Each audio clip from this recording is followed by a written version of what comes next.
오늘 이 새벽에 하나님께서 우리에게 주시는 하나님 말씀은 에베소서 6장, 하나님의 말씀 에베소서 6장 1절에서 9절까지 말씀입니다. 하나님의 말씀 에베소서 6장 1절에서 9절까지 말씀. 죄송합니다. 제가 봉독해 올리도록 합니다. 자녀들아, 주 안에서 너희 부모에게 순종하라. 이것이 옳으니라. 내 아버지와 어머니를 공경하라. 이것은 약속이 있는 첫 계명이니 이로써 내가 잘되고 땅에서 장수하리라. 또 아비들아, 너희 자녀를 노엽게 하지 말고 오직 주의 교훈과 훈계로 양육하라. 종들아, 두려워하고 떨며 성실한 마음으로 육체의 상전에게 순종하기를 그리스도께 하듯 하라. 눈가림만 하여 사람을 기쁘게 하는 자처럼 하지 말고 그리스도의 종들처럼 마음으로 하나님의 뜻을 행하고 기쁜 마음으로 섬기기를 주께 하듯 하고 사람들에게 하듯 하지 말라. 이는 각 사람이 무슨 선을 행하든지 종이나 자유인이나 주께로부터 그대로 받을 줄을 알미라. 상전들아, 너희도 그들에게 이와 같이 하고 위협을 거치라. 이는 그들과 너희의 상전이 하늘에 계시고 그에게는 사람을 외모로 취한 일이 없는 줄 너희가 알미라. 아멘. 좋은 아침입니다. 오늘 본문은 성도로서의 바른 삶에 대해 소개하며 두 관계를 이야기하고 있습니다. 먼저는 자녀와 부모의 관계, 두 번째는 상전과 종의 관계입니다. 여러분, 성령의 열매가 맺히는 곳이 어디인 줄 아십니까? 바로 이 관계인 것입니다. 다르게 말하면 사이인 것이고요. 성도의 관계, 곧 사이에는 항상 무엇이 있어야 한다고 했습니까? 바로 예수 그리스도인 것입니다. 사이 곧 관계에 예수가 없으면 겉으로는 하나 된 것 같지만 실제로는 결코 하나가 될 수 없는 것이니까요. 하나님과 우리 사이도 부모와 자식, 목사와 성도, 그리고 성도와 성도 사이에도 말이지. 교회에서도 가만히 보면 언제 사단이 역사하는 줄 아십니까? 너무 친하다 보니 순간 예수를 잊어버릴 때인 겁니다. 다시 말해, 예수 없이 너무 친해져서 문제가 생기는 겁니다. 그래서 성도의 모든 관계는 소금을 두고 화목해야 하는 것이고요. 물론 여기서 말하는 소금은 언약, 곧 하나님의 말씀인 것이고요. 말씀이 육신이 되어 오신 예수 그리스도를 두고 화목하라는 말입니다. 그런데 예수를 사이에 두고 관계를 하다 보면 뭔가 좀 거리감이 있어 보일 때가 있습니다. 그런데 결정적일 때는 어떤 줄 아십니까? 예수 때문에 하나가 되고 예수 때문에 내가 내려놓게 되고 심지어 예수 때문에 형제를 위해 목숨을 내어놓기도 하는 겁니다. 바로 인간의 한계를 넘어가게 하는 것이지요. 여러분, 우리의 믿는 믿음, 곧 신앙생활은 한계를 넘어가는 것임을 믿으시기 바랍니다. 그것이 진정한 믿음, 신앙인 것이고요.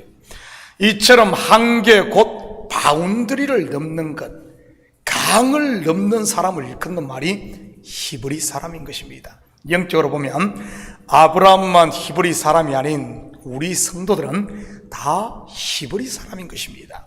마태복음 5장 46절에서 48절입니다. 너희가 너희를 사랑하는 자를 사랑하면 무슨 상이 있으리요? 세리도 이같이 아니하느냐? 또 너희가 너희 형제에게만 무난하면 남보다 더하는 것이 무엇이냐? 이방인들도 이같이 아니하느냐? 그러므로 하늘에 계신 너희 아버지의 온전하신 것 같이 너희도 온전하라. 여러분, 어떻게 인생이 온전해질 수 있습니까? 바로 강을 건너면 온전해지는 겁니다. 죽음의 요단강 말이지요. 물론 이 강은 예수 그리스도를 통해 건널 수 있는 것이고요. 내가 그리스도와 함께 십자가에 못 박혔나니 말입니다. 1절에서 3절입니다. 자녀들아, 주 안에서 너희 부모에게 순종하라. 이것이 옳으니라. 내 아버지와 어머니를 공경하라. 이것은 약속이 있는 첫 계명이니 이로써 내가 잘되고 땅에서 장수하리라. 여러분에게 묻겠습니다. 여러분의 자녀들은 부모인 여러분에게 순종합니까? 순종할 때도 있고 안 할 때도 있습니까? 제가 장담하건대 어릴 때는 참 말 듣고 순종하다가 사춘기가 지나면서 반항을 하고 그러다가 좀 철이 들면 또 순종할 겁니다. 공경은요, 아마 시집 장가 가서 자식 낳아 키워본 후에야 공경할 것이고요. 물론 그 공경을 받으려면 여러분이 그때까지 살아있어야 하는 것이고요. 그런데 그 당시 자녀들은 어땠을 것 같습니까? 특히 유대사회에서 말이지, 본서의 수신자인 에베소 교회도 비록 이방에 세워진 교회지만 개종한 유대인들이 많았을 것입니다. 왜냐하면 사도 바울이 복음을 전할 때 보면 주로 회당에서 복음을 전했으니까요. 당시 유대인들은 자녀에게 율법 교육을 철저히 시켰습니다. 율법에 무엇이라고 하는지 볼까요? 신명기 21장 18절에서 21절입니다. 사람에게 완악하고 패역한 아들이 있어 그의 아버지의 말이나 그 어머니의 말을 순종하지 아니하고 부모가 징계하여도 순종하지 아니하거든 그의 부모가 그를 끌고 성문에 이르러 그 성읍 장로들에게 나아가서 그 성읍 장로들에게 말하기를 우리의 이 자식은 완악하고 패역하여 우리 말을 듣지 아니하고 방탕하며 술에 잠긴 자라 하며 그 성읍의 모든 사람들이 그를 돌로 쳐 죽일지니 이같이 내가 너희 중에서 악을 지하라. 그리하면 온 이스라엘이 듣고 두려워하리라. 아이고, 살벌하지 않습니까? 이 율법을 아는 자녀가 감히 부모에게 순종 안 하겠어요? 뭐 간이 배 밖에 튀어나오지 않고야 말이죠. 그렇다면 순종을 잘하고 있는 자녀들에게 사도 바울은 왜 굳이 이 말을 하는 것이겠습니까? 1절을 다시 볼까요? 자녀들아, 주 안에서 너희 부모에게 순종하라. 이것이 옳으니라. 이 구절에서 한 단어가 확 눈에 들어오지 않습니까? 뭐죠? 주 안에서. 무슨 말이죠? 주 안에서. 여러분, 이 말은 은혜 안에서 또는 주님 때문에라는 이런 말입니다. 무엇과 대비되는 말씀입니까? 율법 안에서 두려움 때문에와 대비되는 겁니다. 지금까지는 너희가 이 율법 때문에 두려움 때문에 그렇게 했다면 너희 예수 믿는 사람은 이제는 두려움 때문에 하지 말고 뭔가 상 받겠다고 하지 말고 하나님께 받은 그 은혜와 사랑 때문에 당연히 그렇게 하는 겁니다. 사랑의 빚진 자로서 하라는 그런 말입니다. 이것은 부모 공경도 마찬가지인 것이고요. 그래서 부모가 자녀에게 갈 때 너 이렇게 해야 돼, 이렇게 해야 돼 하기 전에 그에게 예수 그리스도의 사랑을 제대로 가르쳐 놓으면 그가 예수 때문에, 은혜 때문에 그 마음에서 우러나서 순종을 하고 공경을 한다는 말입니다. 4절입니다. 또 아비들아, 너희 자녀를 노엽게 하지 말고 오직 주의 교훈과 훈계로 양육하라. 무슨 말입니까? 자녀를 열받지 않게 원하는 대로 다 해주라는 말입니까? 여러분, 절대 그런 말 아니에요. 잘못된 길로 가면 매를 들어서라도 바로 가르쳐야 하는 것이지. 달라는 대로 다 해주면 자식 망치는 것 불보듯 뻔하지 않습니까? 그렇다면 여기서 노엽게 하지 말라는 진의가 무엇이겠습니까? 저는 이것을 두 가지로 해석해 보았습니다. 먼저는 뒤에 나오는 주의 교훈과 훈계. 여러분, 주의 교훈과 훈계가 뭡니까? 그리스도의 법으로서 은혜의 법, 사랑의 법 아닙니까? 주의 교훈과 훈계에 대비되어 있는 것을 통해 율법적 명령으로 하지 말라는 말입니다. 율법, 법이 이러니까 너는 이렇게 해야 돼, 이렇게 해야 돼. 자녀를 이제는 그리스도 안에 있는 사람들은 그렇게 하지 말라는 겁니다. 두 번째는 자녀를 향한 하나님의 뜻, 곧 주의 교훈과 훈계가 아닌 자기의 뜻을 자녀를 통해 이루려고 하지 말라는 거예요. 왜냐하면 부모는 청직이지 자녀의 주인이 아니기 때문에 그렇습니다. 물론 자녀의 주인은 하나님인 것이고요. 사실 교육열이 높은 한국 부모들이 잘못하는 경우 중 하나가 바로 이 부분입니다. 내가 이루지 못한 꿈을, 내 꿈을 자녀를 통해 이루려고 하는 것 말입니다. 결국 이것은 자녀 사랑을 빙자한 자기 사랑인 것이고요. 그러니 자녀가 어릴 때야 힘이 없고 약하니 부모가 시키는 대로 부모를 기쁘게 하기 위해 순종했지만 막상 자기의 정체성을 찾고 자기의 꿈, 자기의 비전, 하나님께서 나에게 주신 그것을 알았을 때, 깨달았을 때 내 꿈이 아닌 부모의 지금까지 내가 살면서 내 꿈 하나님을 기쁘시게 한 거예요. 부모 비맞추는, 부모를 기쁘시게 이렇게 했다는 것을 깨닫고 난 순간 어떻게 되겠어요? 자기 자신에 대해 낙심하고 자기 자신에 대해 노여워하고 부모에 대해 그러지 않겠어요? 실제로 그런 일들이 흔하게 일어나는 것이고요. 부모가 자식 망치는 경우가 바로 이 경우입니다. 부모는 선한 청직으로서 어릴 때부터 하나님께서 자녀에게 주신 탤런트가 무엇이고 이 자녀를 향한 뜻이 무엇인가를 유심히 살펴 그 자녀, 하나님께서 향한 그걸 키워줘야 된대. 쌍그리 무시하고 내가 뭐가 되고 싶은데 못 되었으니까 내 꿈을 자녀를 통해 이루려고 하는 것, 결국에 가서는 자녀가 노여워하게 된다는 겁니다. 이거 심각하게 우리가 한번 자녀 교육하는 분들은 생각해 봐야 돼요. 5절에서 7절입니다. 종들아 두려워하고 떨며 성실한 마음으로 육체의 상전에게 순종하기를 그리스도께 하듯 하라.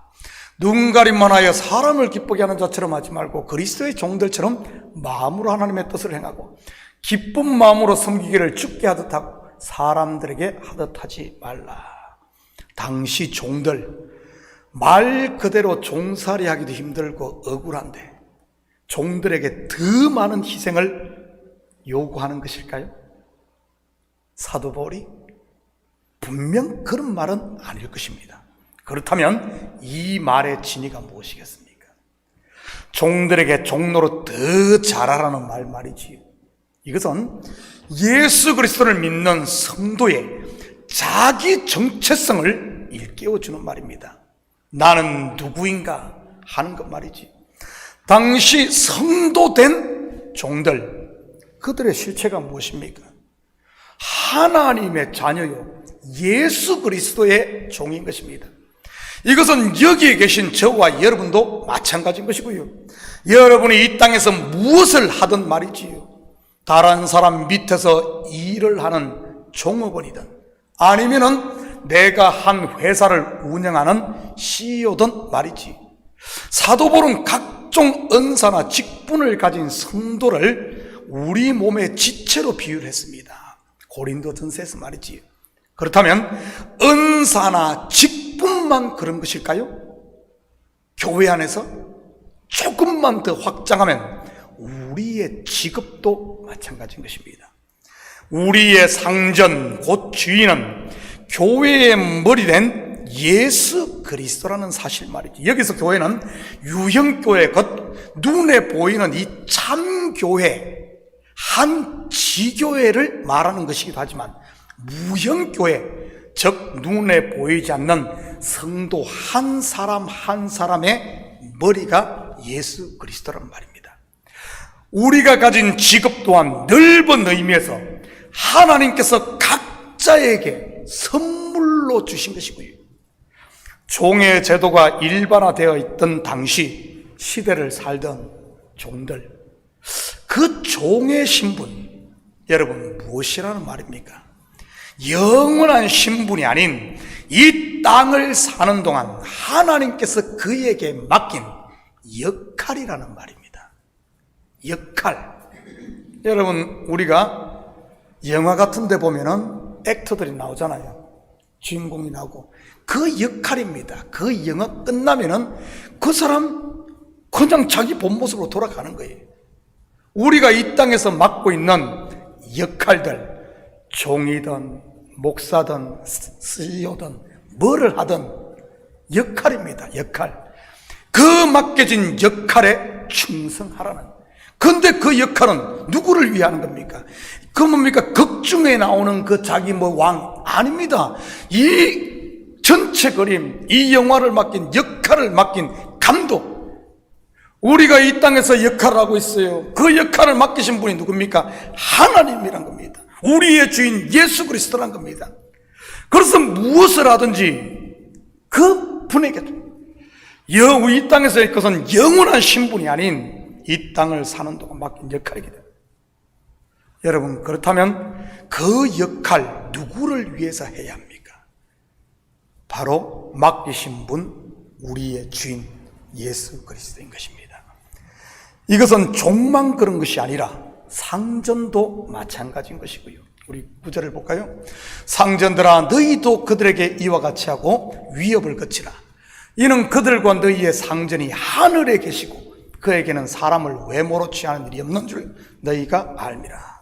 여러분, 상전, 요즘으로 말하면 사장이라고 볼 수도 있는 것 아닙니까? 물론 똑같다고 볼 수는 없지만 말이지. 한 번 사장은 영원한 사장입니까? 아닙니다. 이 땅을 사는 동안에도 역할은 얼마든지 바뀔 수 있어요. 오늘의 직원이 내일은 사장님이 될 수가 있고, 오늘의 사장님이 내일은 종업원이 될 수도 있고요. 물론 이 두 가지를 동시에 할 수도 있습니다.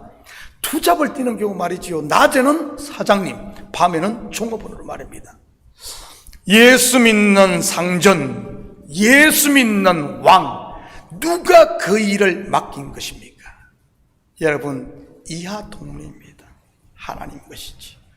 예수 그리스도를 주로 영접한 모든 성도의 주인은 오직 한 분인 것이고요.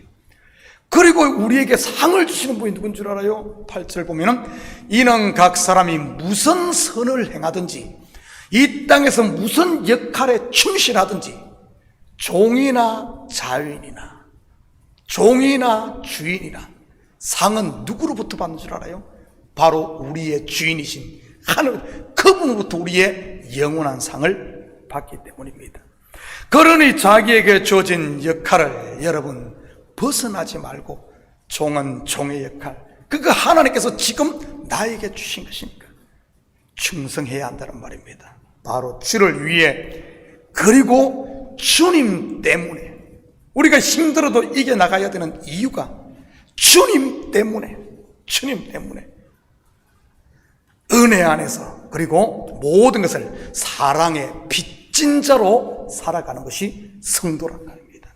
사랑하는 성도 여러분, 오늘 하루도 여러분이 선 곳은 거룩한 땅임을 잊지 마시고, 여러분을 부르시고 여러분을 지금 그 위치에 보내신 분은 우리 주 예수 그리스도를 믿지 말고 무엇을 하든지 주의 이름으로 주님께 하듯 함으로 하나님을 기쁘시게 하고 형통한 하루 되기를 예수님의 이름으로 축복합니다. 광고 하나 드리겠습니다. 내일부터 우리 땡스기빙 할리데이가 시작됩니다. 그래서 내일과 모레, 목요일과 금요일 양일간 새벽 예배는 쉬도록 하겠습니다. 그리고 금요일 저녁부터는 또 정상 우리 금요일 저녁 우리 영성 집회 있고 또 토요일 새벽 정상적으로 합니다. 이틀 동안 쉬도록 합니다. 우리 같이 기도합니다. 사랑의 아버지 하나님, 참으로 감사를 드립니다. 맞습니다. 우리에게 아버지 하나님 교회에서 직분과 은사를 주셨듯 우리 삶 가운데 아버지 하나님 직업을 주시고 우리에게 아버지 하나님 또 역할을 맡겨주심을 참으로 감사를 드립니다. 때로는 아버지 하나님 상전으로, 때로는 종으로, 다양한 아버지 하나님 우리에게 역할을 맡겼는데 우리에게 역할을 주신 분이 하나님임을 알고 무엇을 하든지 주님 때문에 죽게 하듯 하는 저희들 되게 도와주시옵소서.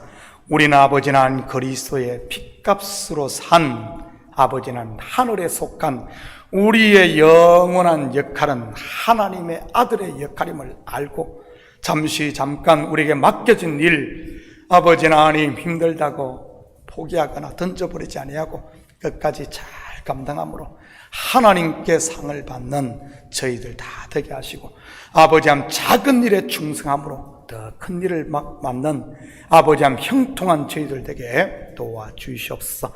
감사드리며 예수님의 이름으로 기도드립니다. 아멘.